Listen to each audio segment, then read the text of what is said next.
The Vauxhall Corsa, a car that needs no introduction. And not just because it's been around in one form or another for the last 30 years. No, you all know it because, well, it's the car that most of you buy. Yes, this humble little hatchback is currently the UK's best-selling new car, and as such, the UK's favourite car. And that means it's part of the very fabric of British society. At some point, even those of us who have never owned a Corsa will have driven one, been driven in one, maybe even learned to drive in one. It's inevitable that a car this popular will have touched all our lives in some way over the years. But here's the thing, this may be the nation's favourite car, but not very exciting, is it? What if the nation's favourite car was something bigger, cooler, looked like it had just rolled off a movie set? What if it was something a bit more like...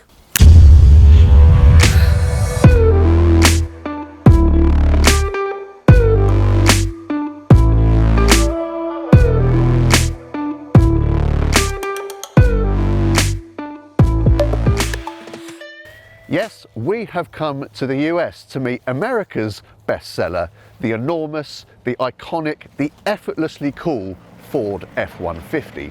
Why? Well, because here at CarGurus we are one of the few truly international motoring channels with editorial teams both in the UK and the US. And why not subscribe to both channels? It is all good stuff, I promise. And with that being the case, I've decided to enlist the help of Matt Smith here, who is my counterpart on the CarGurus US team, to compare and contrast our favourite car with theirs. But first, some background on the Ford. It's existed in some form or another since 1948, and it has been America's best-selling car, well, vehicle, for 4 decades straight. It's part of the wider F-series of trucks, and believe it or not, this absolute monster of a thing is actually the smallest of the lot. There are a variety of engines to choose from, mostly V6s of various types, some with hybrid tech and some without. And there's now even an all-electric option in the shape of the recently released F150 Lightning. So Matt, America's bestseller, what sort of numbers are we talking here? 2018 was the best year in recent history. They sold about 1 million of them then. And that number actually goes well above 1 million when you consider how many trucks they sold up in Canada. Now, obviously, the last few years have been a little screwy with supply chain issues, semiconductor shortage, a global pandemic. Maybe you guys heard about that? Yeah, something. So in 2021, they only sold 726,000. So to put that into some sort of context, Vauxhall sold 41,000 Corsas in the UK last year, so that is quite a big difference. And to put some extra context on it, the entire UK new car market, so every single car sold in the UK last year, totaled 1.65 million registrations. And even in a bad year, this thing is doing half of that on its own. Yeah, well, and to be fair, this isn't the best-selling type of F-150. This is the F-150 Raptor. Because I figured if the British are coming, why not show them something truly American? Absolutely. And if, in case you think that this is some sort of niche vehicle, think about this. In the last few years, Ford has sold more Raptors than Chevy sold Corvettes. This is America's favorite sports car, sports truck. Yeah. So let's talk about the most obvious difference between our two bestsellers. Well, everything's bigger in America. And this thing is not disproving the theory, is it? Let's talk about some of the numbers. Let's go height first. What are we talking about? Millimeters, please. None of your feet and inches nonsense. 75.6 inches. Well, converted to millimeters, that is 1920. And with the Corsa, it's 1,433 millimeters. So already we're looking at a difference of almost half a meter just on height. Okay, so here's the big one. What about length? The Corsa is a shade over 4 meters. All right, I'll play nice now. The F-150 is 5,885 millimeters. Oh my goodness, that is a difference of more than 1.8 meters. And what about width? Corsa stands at 1960 millimeters, including door mirrors. Including door mirrors? On the Ford, that's 2,431 millimeters. That's almost half a meter difference. hang on a minute, I seem to recall from some research that CarGurus did a few years ago that the UK government issues guidelines to local councils about how big parking spaces should be. And if I recall correctly, I think those numbers are 4.8 metres long by 2.4 metres wide. So based on that, if you were to try and put this thing in your average UK parking space, it would be both too long and too wide. It would just about fit widthways if you folded the mirrors in, but if you've got a car parked either side of you, you're probably not getting the doors open to get out. That's a minor issue. Okay, so we've established the scale of the size difference, and obviously a much bigger car normally means much bigger interior space, but not necessarily when so much of it is taken up by load bay. So let's hop in and have a look, shall we? Well, I say hop, it's not really a hop, is it? It's more of a climb. You kind of plop down into a Corsa. You certainly aren't going to do that with this. That's true, but there's lots of space once you're in, and the F-150, like most trucks, is sold in a variety of configurations. Although this Super Crew cab style, it is the only one offered on the Raptor, and it's by far the most popular configuration on the F-150 in general. And as I think we're both experiencing, we're not short on space. We certainly are not. I mean, in fact, the Corsa is actually not too bad on that score considering how small it is. I mean, there's enough room in the back for a couple of 6-foot adults like me to fit comfortably, but in this, we've got room to stretch out. Yeah, not to mention the 5.5-foot truck bed. Well, that's going to give you a lot more cargo space in the trunk than you'd get in the boot than you'd get in the Corsa. That is true, but I think we get quite a lot more rain than you guys do, so if you need to keep your stuff dry, you're probably still better off with a boot lid that shuts. So obviously our two bestsellers are two very different vehicles for two very different purposes, and as a result you would think that they would have some very different features. So could you share some of those? Well, let's start by talking about what living with a vehicle this big is really going to be like. I mean, it's quite a step up to the truck bed. So Ford has given us a handy footstep and a handrail. There you go. That makes it significantly easier. Certainly does. And now take a look at these tires. Because we're playing with a Raptor, we have 35-inch tires. That's about 889 millimeters. And you can get these with 37s. That's almost a meter. And now you were talking about wanting cargo space, specifically covered cargo space. Well, let's use the crew cab. Pull on this tab, lift up the seat. I'd say that's enough for about a month's worth of groceries, nice and safe and sound from all that weather. And that's more than you're getting in a Corsa, that's for sure. I'd say so. So that's all very cool, but I think the time has come. And what time is that, Ivan? The time to drive. The question is, can I? This is a proper bucket lister for me, this car. All right, knock yourself out. Bless your heart.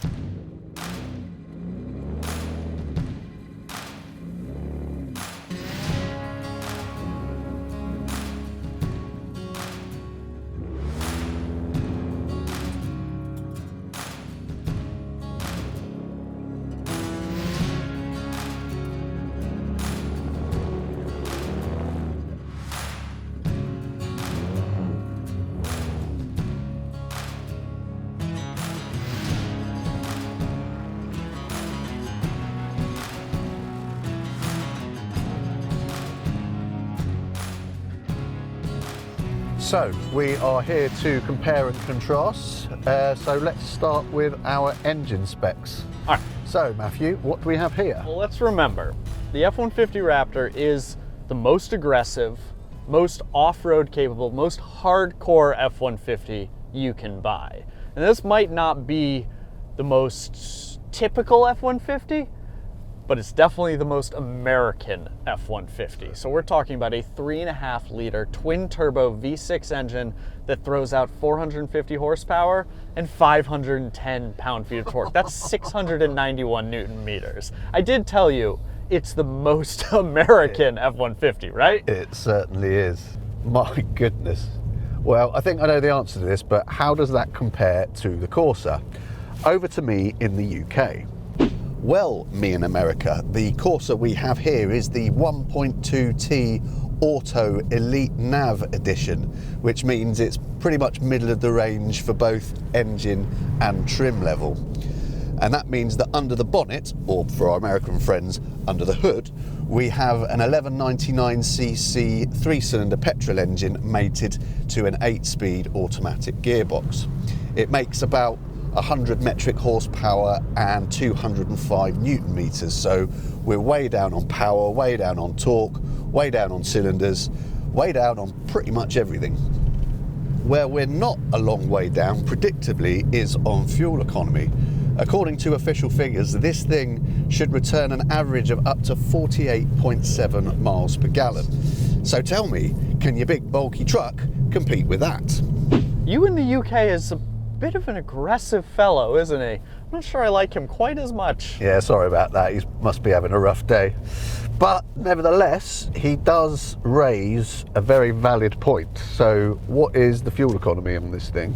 About 15. Sorry, what was that? It's about 15 miles per gallon. Oh my goodness. And how much does gasoline cost over here? Well, this morning it was about $3.85 per gallon, which would be about $1 a liter. Do you need that? Do you need that in pounds? No, I think that's enough to know that you're not paying anywhere near UK prices for your fuel. Yeah, well, I think that's enough on numbers. How's it feel? How's it feel? Now, this could be, and probably is, the biggest statement of the blooming obvious, but man, this thing feels big. Yeah. Like, you feel like you're sat 20 feet up above the road. Although, in fairness, that does give you a very commanding view of the road ahead and certainly gives you a feeling of invincibility. But just the sheer scale of this thing means you have to be so deliberate with where you place the car on the road. You have to be super careful. And although that's fine on these nice wide open roads of the US, I would hate to think what this thing would feel like on a twisty British back road. It just doesn't bear thinking about. Obviously, that's where the Corsa comes into its own, because that is exactly what it was designed for. Its compact dimensions means it is great at plodding along congested city streets or narrow lanes, of which the UK has plenty. And feels a lot less stressed in those environments than something as enormous as the F150 would.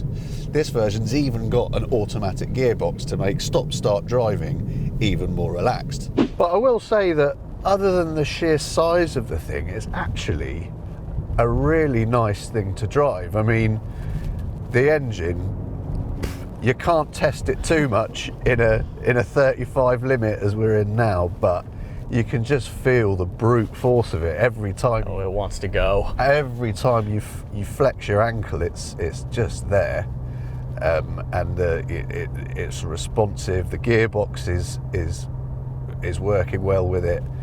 The steering's really nice and weighty. But the thing that really surprised me about it is the quality of the ride. You know, you can feel a bit of a tremor at low speeds like you can in most pickup trucks, but this is really smooth, even with an empty load bay. Yeah, well, the F-150 Raptor is a little different from the regular F-150s in that instead of a leaf spring rear, has a 5-link suspension. There's also longer suspension travel, 24-inch springs, and it has electronically controlled Fox racing shocks. So while a lot of F-150s, pretty much all F-150s, are, they're designed to load stuff in the bed and hook a trailer to it, this one is really designed to move quickly over any terrain, dirt roads, sand dunes. Yeah. That's what the Raptor was built for. So with that being the case, how do the driving manners of the Raptor compare with those of a regular F-150? The tires and the suspension are the big things. So the softer off-road rubber on the all-terrain tires, that's generating a fair bit more noise than you'd get out of a street tire on a regular truck. And then with the suspension having that longer travel, you get a fair bit more lean, particularly if you're hammering through corners, which I don't think anybody is supposed to do in any F-150. All that though, I mean, that's talking about driving on the street. Yeah. If you take this truck off-road, I mean, it can handle terrain and handle it at speed that a standard F-150 wouldn't dream of tackling. Yeah, sure. And going back to what we said a minute ago about the ride comfort actually being very good with an empty load bay, that kind of begs the question in my mind of how many of these things are actually working vehicles? How many of these things actually carry loads in the back? I mean, surely with it being the best-selling car in the country, not everyone who drives one can work on a building site or on a ranch. Yeah, I mean, that's the question, right? Because like certainly the F-150 is capable and feels comfortable at a ranch or on the work site, but when you look at the sheer numbers of them being sold, you have to assume not everyone is buying an F-150 to do F-150 things. Exactly, yeah, that's the question. So come on then, what is it that makes this car so popular? What is it that people love about it so much? It really does do everything you need it to do. So maybe you don't need it as for your contractor job. Maybe you work in an office like we do. The F-150 is the vehicle that you can buy as a family car. I mean, you saw how much space is in the back honestly, here. Yeah. But maybe you have dreams of remodeling your kitchen, or you want to get into landscaping projects. Maybe you just want to buy a boat. You can fit a landscape in a flatbed, to be honest. Well, if you buy an F-150, you can do all of that.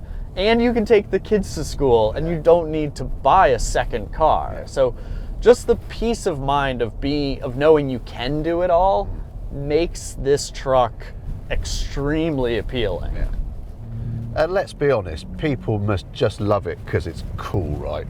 At least I think it's cool. Does it have a cool image over here, or is that image dented by how common it is? Oh, no. I mean, it's cool. Yeah. Or I should say, it's cool if you're a Ford fan. Yeah. I mean, brand loyalty in the States, particularly in the truck segment, runs deep. Yeah. So like Chevy Silverado owner, Ram 1500 owner, they might respect the Raptor, but I'm not sure you'd ever hear them say it.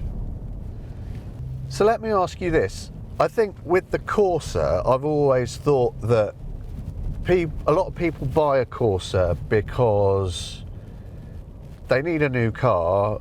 They don't know a heck of a lot about cars. They don't really know what they want. So they just head out and buy a Corsa because that's what everybody else buys. Do you think that there's an element of that in the, is that the F-150 being a knee-jerk reaction? Like, is it just the automatic choice? Yeah, well, I mean, this name, F-150, it has been around for a long time. The same is true for the Chevy, same is true for the Ram. I think if you are a truck person, you need a new truck, and you were a Ford guy, then yeah, the F-150 is the default choice. I don't know if, somebody whose last car was a Toyota RAV4 is like instinctively going out and saying, oh, I should check out the new F-150. Yeah. But yeah, for truck people and for Ford truck people, F-150, it's the way to go. It's the one they want. You know what? I've just realised something. I think we've spent a lot of time discussing the differences between our two nations' best-selling cars. Pretty different cars. They are, but let's for a minute consider the similarities. So they've both got 4 doors, they've both got 5 seats, they've both got a similar feel in terms of their interior quality. I'd kind of say that they were, classy enough, but with a sort of more robust and functional feel. Sure. And they both got many of the same creature comforts. You've got touchscreen, you've got climate control air conditioning, you've got sat nav, parking sensors, reversing cameras, electric windows, all that same kind of stuff. And another area where our two cars might not be as different as you might think is on price. Now obviously the Raptor is a little bit of a special case because a car this ludicrous is going to have a suitably ludicrous price tag, right? Yeah, it starts just under $77,000. Yeah, that figures.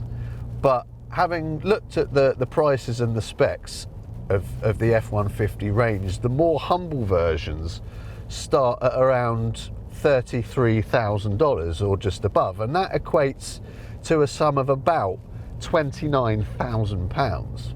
And interestingly, the most expensive Corsa costs around £34,000. So the most expensive Corsa costs around £5 more than the least expensive F150, and that feels just a bit crazy to me. I can't help feeling that us Brits are getting a little bit shortchanged in terms of the amount of metal we're getting for our money. Well, Ivan, you just need to, import an F-150, although I do think you're going to need an awfully large shipping container. An awfully large shipping container. So all that remains is to thank Matt for showing us around the amazing F-150 and the colossal injustice that is the UK car market, and also thank you to you for watching. If you enjoyed the video, don't forget to subscribe to both channels on either side of the Atlantic and smash that like button. Yes, do subscribe to both channels. They are both tremendous. And finally, if you are thinking about buying your next car, then head on over to cargurus.co.uk to find it, and using our clever pricing technology, we will even tell you whether the dealer selling it is giving you a good price or not.